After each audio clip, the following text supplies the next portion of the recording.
ازيكم عاملين ايه؟ يا رب تكونوا بخير. فيديو جديد. قبل ما نبدا الفيديو متنسوش تصلوا على النبي وتشتركوا في القناه وتفعلوا الجرس وتدوسوا على اللايك. ويلا بينا نشوف الفيديو النهارده.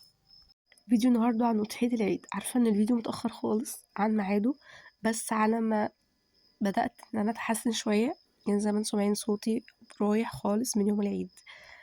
انا قضيت العيد ده كله في البرد، واني صوتي مش مسموع اصلا. عايزه اقول لكم ان كنت عايزه اكمل الفيديو كامل، احط تفاصيل الفيديو كامله، بس كنت خايفه اخد حظر من يوتيوب. وده خالي اللي كان ذابح، هو اللي كان مقطع اللحمه، وبابا اللي كان برضو بيقطع معايا. طبعا كان يوم العيد، كان يوم حر جدا، فلازم عملنا عصير.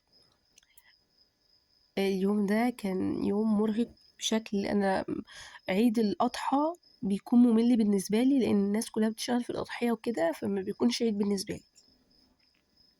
دي بقى كميه اللحمه بدأوا يقطعوها. وطبعا اللحمه ما بتكونش لحمه صافي. لازم تكون معاها حتت بيضة اللي هي الدهنة. ودي بقى كمية الأكياس، غير الأكياس كمان اللي كانت لسه هتتقفل، وغير الأكياس اللي اتوزعت في الصور.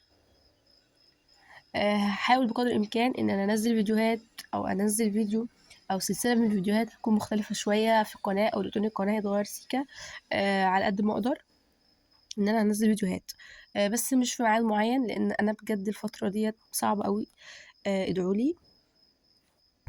وعارفة كمان ان انا منزله الفيديو مش في ميعاده خالص، اللي هو اتاخر جدا على ما نزل، بس زي ما انا قلت لكم على ما بدات اتحسن، لان انا ما كنتش اقدر اسجل فيديو، او كنت هنزله من غير تسجيل.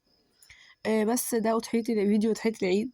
استنوا فيديو جديد ايا كان نوع الفيديو. ودي كميه اللحمه.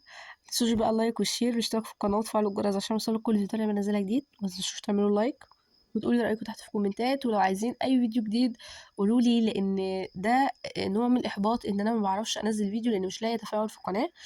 فتفعلوا في القناه عشان تلاقوا فيديوهات اكتر. وبس ده فيديو النهارده. اشوفكم في رعايه الله.